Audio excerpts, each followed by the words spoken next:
माणूस माणूस जिवंत राहील तर धर्म जिवंत राहील ना. जर माणूस जिवंत नाही राहिला धर्म काय करणार आहे. पेट्रोल डिझेलचे भाव काऊन वाढायले, पेट्रोल डिझेल कुठपर्यंत भेटणार नाही, याचा परिणाम कोणावर होते. जर हे जाणून घ्यायचं नाही तर व्हिडिओ शेवटपर्यंत बघा.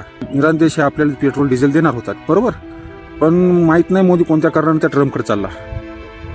शायद असेल त्याचं काही पर्सनल, आपल्याला काय घेणं देणं म्हणा. पण इराण आपल्याला डिझेल पेट्रोल देऊ लागला, त्याच्या बदल्यात तो आपल्या इंडियन करन्सीच मागू लागला. त्याच्यामुळे आपली किंमत, आपल्या पैशाची किंमत पण वाढणार होती. पण एक आंतरराष्ट्रीय स्तरावर बँक असते जी बँक अमेरिकाकडे आहे बरोबर. तर त्याच्याकडे बँक आहे ती, तर ते डॉलरमध्ये पैसे मागतात. म्हणजे आपले 100 रुपये तर द्यायचा 1 रुपया असं धरून चला. पण आपली करन्सी एवढी कमजोर झाली ना, तर 1 रुपया कुठं आणि 100 रुपये कुठं.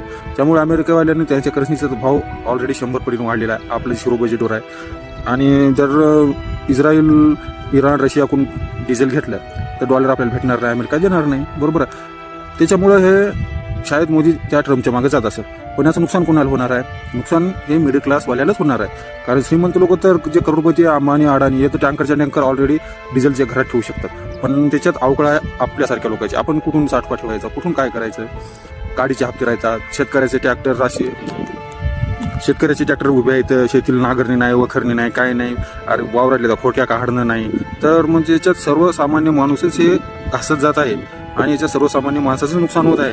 श्रीमंत लोकांचं होत नाही. लोक स्टॉकचे, आपण 3,000 5,000चं डिझेल आणून स्टॉक ठेवू, पण लोक माहिती आहे का 50-50 1-1 लाख रुपयाचं डिझेल आणून ठेवलं. तेवढी आपली अवकात नाही. आपण आपल्या गाडीचे, ट्रॅक्टरचे हप्ते फेडण्याच आपण जात आहे. तर या गोष्टीचा परिणाम न फक्त मिडल क्लास लोकांवर होत आहे, श्रीमंतावर होत नाही. आणि माहीत नाही मोदी काऊन असा करायला ते.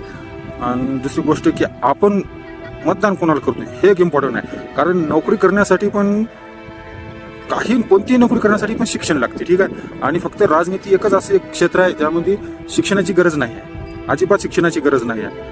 आणि आपण पाहत नाही की तू पुढचा माणूस उभा आहे, तू किती शिकून आहे, त्याला मतदान करणं योग्य आहे नाही योग्य आहे. मोदी साहेबांना ना बायको आहे, ना परिवार आहे, ना ट्रॅक्टर आहे, ना गाडी आहे, काय ना काही ना काय नाही. त्यामुळे त्यांना अजिबात ही तकलीफ नाही आहे. लोक काय वेळ येत आहे, लोकांचं काय होत आहे, त्यांना काहीच गरज नाही. तर आता इथून कुठंतरी जागे व्हा. आणि मेन म्हणजे अंधभक्त जे आहेत ना त्यांच्यापासून दूर राहा. आपण फक्त धर्माच्या नावावर लढतो, आपण धर्माच्या नावावरच आपण आपलीच घालत आहे. अरे पण आपला धर्म कोणता आहे, मानवता हा सर्वात मोठा धर्म आहे ना, याची तर जाणीव करा ना. माणूस माणसाच्या कामी येणार नाही तर कोणाच्या कामी येणार आहे. माणूस जिवंत राहील तर धर्म जिवंत राहील ना. जर माणूस जिवंत नाही राहिला धर्म काय करणार आहे.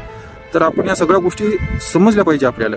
पण आपण नाही आपण फक्त बस देवाचं नाव घेतलं, जय श्रीराम म्हणलं की आपण त्याच्या मागे बोलतो. अरे श्रीरामाची गुण तर बघा काय आहे. श्रीरामाने कधी असं केलं का आपल्या जनतेसोबत, नाही केलं. तर आपण बघा आपण काय करतो, कुठं चूक करतो, ही आपली गलती आहे. आणि हो, इथून पुढे मतदान कराल ना तर नेहमी प्रश्न करा. प्रश्न केल्याशिवाय तुम्हाला तुमचे उत्तर भेटणार नाही. सरकारला प्रश्न करा.